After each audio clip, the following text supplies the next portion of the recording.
Hey, have you ever wanted to paint a picture, but, with words? Well, that's exactly what we're going to do today. We're unlocking the power of similes, and trust me, by the end of this, you'll be a pro at creating your own awesome comparisons. It's going to be easy, I promise.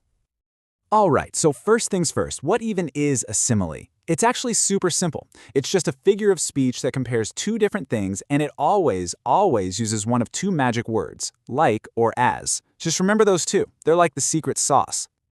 Okay, let's check out a classic example. You've probably heard this one, he runs like the wind. Now, obviously, we're not saying he is literally the wind, right? We're just comparing his speed to the wind's speed.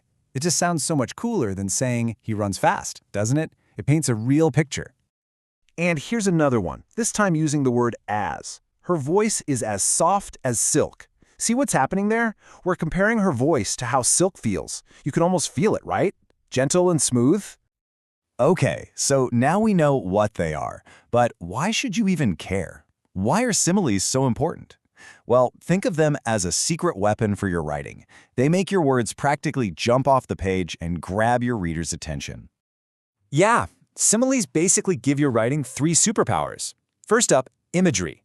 They help your reader actually see what you're talking about in their mind. Second, emotion. They help your reader feel the scene. And third, they just have a stronger effect. They make your writing way more memorable and powerful. All right, listen up, because this next part is super important. It's a really common mistake people make, but once you get this rule down, you'll never mess it up again. Let's talk about the big comparison rule. So, let me ask you a question. Does every single sentence with the word like or as count as a simile? What do you think? The answer is nope. And knowing why is the key to mastering this. Let's break this down. Look at the column on the left. A sentence like, I like pizza, uses the word like, but it's not a comparison, right? It's just saying you enjoy pizza. Now look at the right. She sings like a nightingale. Ah, now that is a comparison. We're comparing her voice to a bird. That's the big secret. A real simile has to compare two different kinds of things. Okay, feeling good about the rules? Awesome. Are you ready to build your own? Let's do it. I've got a super simple 3-step guide that will help you create the perfect simile every time. Seriously, it's as easy as 1, 2, 3. Step 1. Choose a subject. Anything. A feeling, a person. Let's go with confidence. Step 2. Compare it to something totally different using like or as. How about like a tall tower?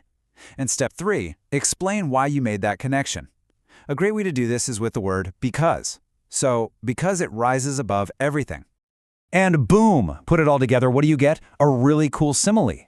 Confidence is like a tall tower because it rises above everything. See?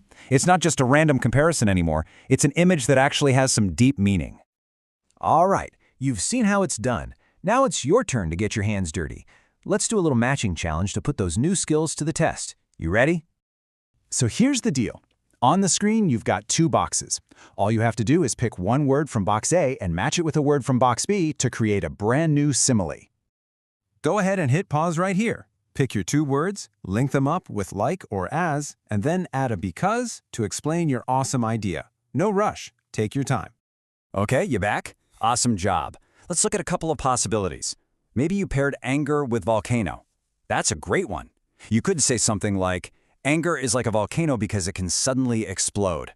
Whoa. That definitely creates a powerful image, right? Or, hey, maybe you went for something a little calmer. What if you matched peace with sleeping kitten? You could get, peace is as gentle as a sleeping kitten. Oh, you just instantly feel calm. The best part is, there are no wrong answers here. It's all about making those creative connections. You are totally getting the hang of this. Okay, so now that you've got the basics down, let's talk about how to take a good simile and make it great. It's time to level up your writing. So let's start at level 1, the basic level. He runs like a cheetah. I mean, that's a perfectly good simile. It works. We get it. He's fast. But we can do better. Okay, let's kick it up to level 2. We're going to add a little more detail.